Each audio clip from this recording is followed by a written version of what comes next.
Today is the day. Shadowverse Worlds Beyond's first new set, Infinity Evolved, is here. And unfortunately, I did not get off to the smoothest start.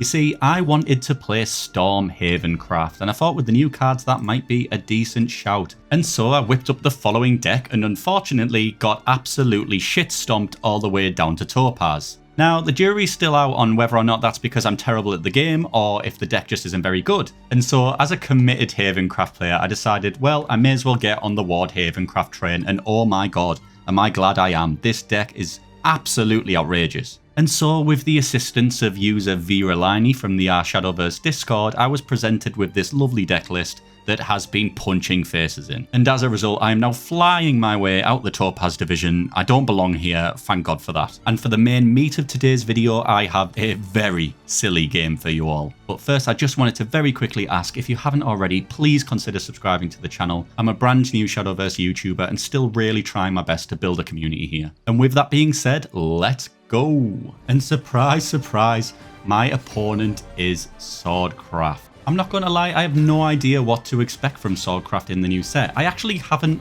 been paying that much attention to the new cards. I've seen most of the legendaries and such, but I've not been looking at the gold, silver and bronzes and whatever, so just got to jump straight in and see what happens. As you can see from my starting hand, I have that ever important Celefa for turn 5, as well as some other wards and the really strong Grimnir, which I hadn't had the opportunity to play yet until this game. People are saying this card is 10 out of 10 and absolutely nuts, so I was super excited to give it a spin. So yeah, I throw down my Ding Dong and the opponent responds with this really cool 1 mana unit that generates a 3/3 Bane ward, which seems really strong. Like, that does seem like a lot of value. Unfortunately, I didn't have a great way to deal with this straight away. I could only throw down Grimnir and hope for the best, but he has the Hound here, which really helps him establish a big board and get some damage in my face. And I feel like at this point, I am sort of forced into playing a little passive until I can get that Celefa down to try and save the day. I did play my Sarissa here. It might have been better to play the 2/2 ward, but since that has a bonus effect that comes online when Super Evil is activated, I want to hold on to that. In the most typical Swordcraft fashion, however, he does play Zirconia and gets that Evo off, which gives him a shitload of damage in on my face. And I'm not going to lie, I am not feeling great at the moment. Even though I know I can play Celefa and clear that, I am concerned. I'm only going to be on 11 health, and that's not a great spot to be at against Swordcraft. But with that being said, my hand is looking nuts. I have got the Wilbert 6-drop and Aether 7-drop curve combo, which is just absolutely stupid. I was on the other end of it while playing Stormhaven, and it was disgusting. And so I did play Wilbert here against his Luminous Mage, which I'm not going to lie, didn't feel perfect, because it's never really nice relying on a single ward against multiple units on the board.